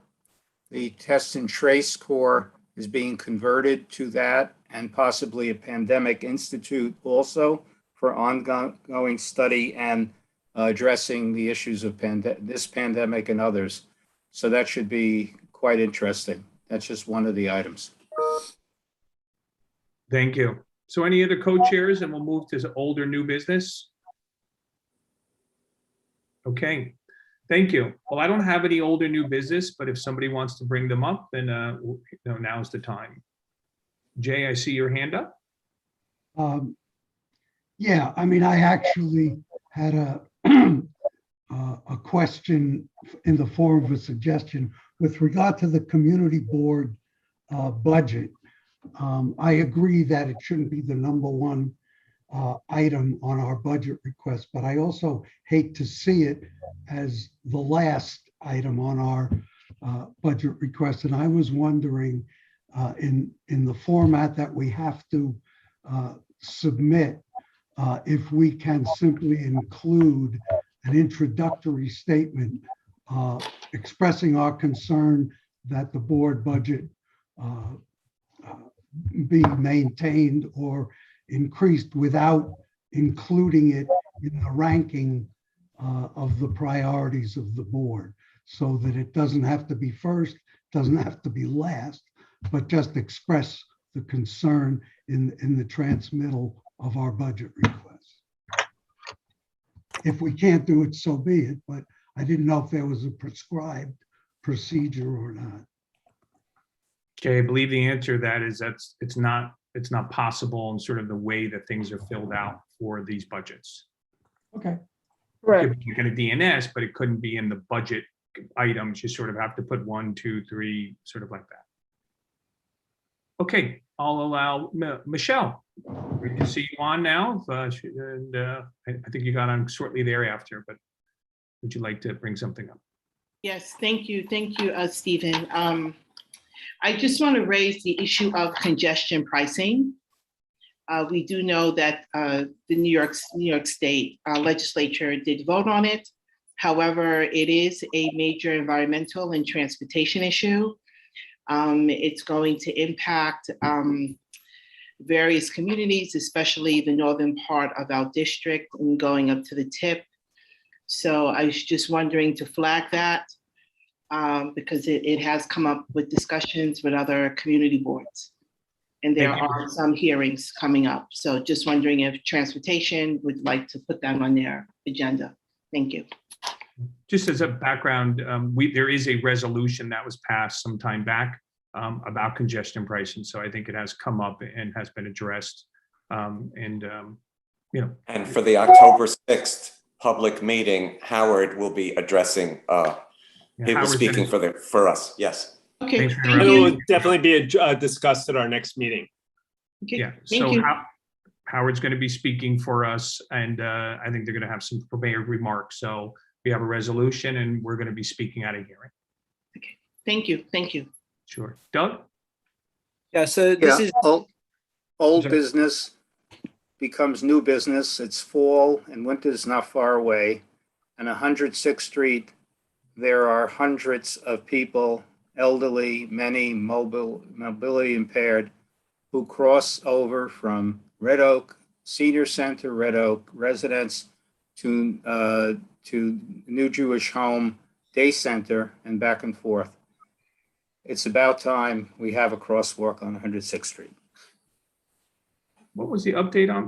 Weren't they doing something on that? We got approval from Colleen. She said they will be going forward with that. It will be before the winter, I believe.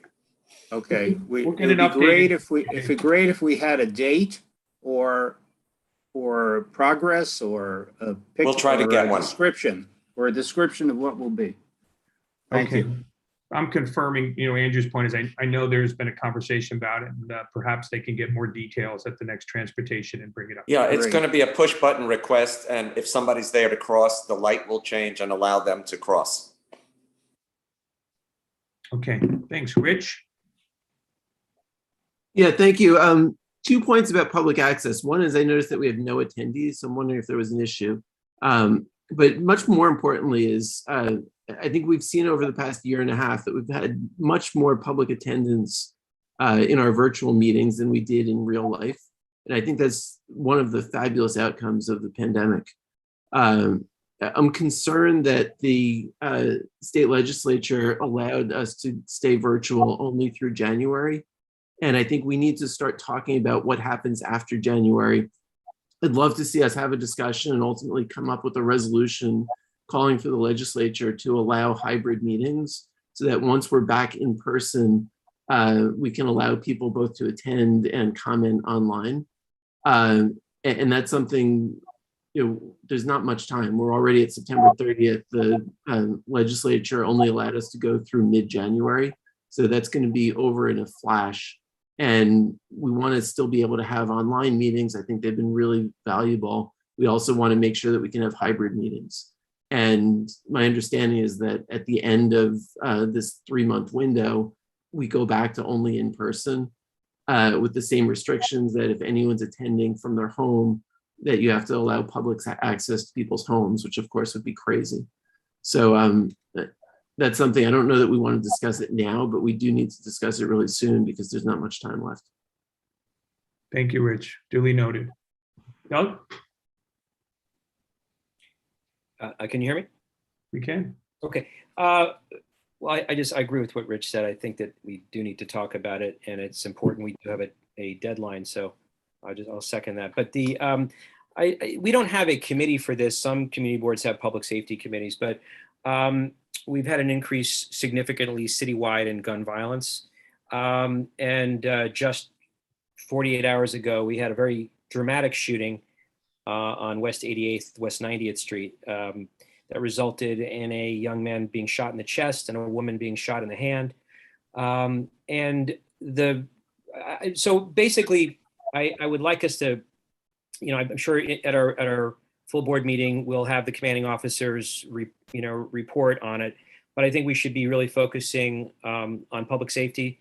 We have some serious crime problems right now, and I've never seen gun violence the way this is since maybe the 1970s. And we have what I was told unofficially by a pretty high commanding officer in the NYPD is that we now have people that are coming to the Upper West Side from other areas because, it's prime picking. This is an affluent community.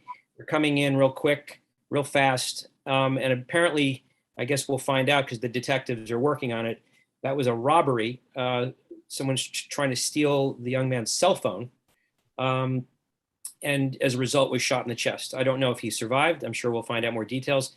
At first they said it was gang violence, so I'm not sure. So anyway, I just want to bring the awareness. I don't know how, other than speaking in our full board meeting, and of course, Michelle, at your meetings with the city municipalities to really bring attention to it. Because for the first time in a lot of number of years, I am much more nervous about walking around than I have been. Thanks. Thank you, Doug. Steve, can I respond to that and just let Doug and everyone else know? One of the items, if not the item, that YEL is working on for our upcoming meeting is this whole question of violence, crime, which certainly is on the increase in our area. There was some question about why YEL, but so many of the issues and the incidents involve young people.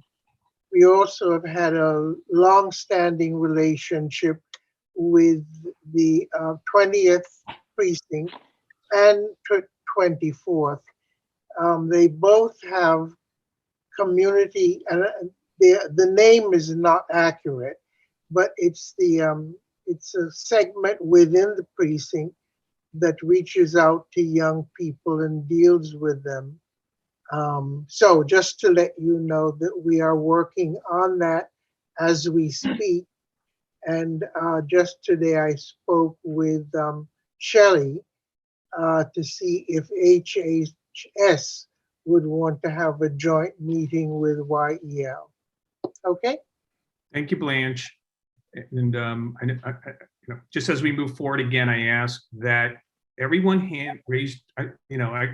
You're trying to manage the meetings to be very efficient. If everyone can raise their hands in the beginning and not pepper them along. I've made this request many, many times, and it's tough to manage. So to the fact that Rich wants to keep them on, that's up to where I feel. Ken. Yeah.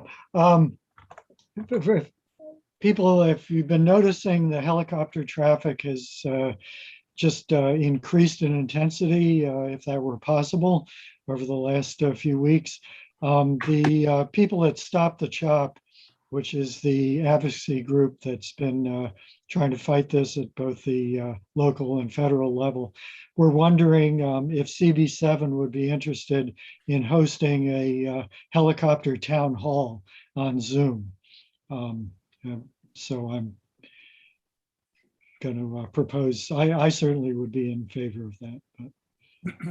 Okay, I mean, I certainly know we have a resolution, and perhaps why don't we discuss that at Transportations, where I think the original resolution came up. I'm not a big fan of the helicopters myself, so. It's gotten worse, much worse. Why don't we discuss it at Transportations under new business? I think that could be something we could explore. I think it's also a Parks and Environment issue too, but.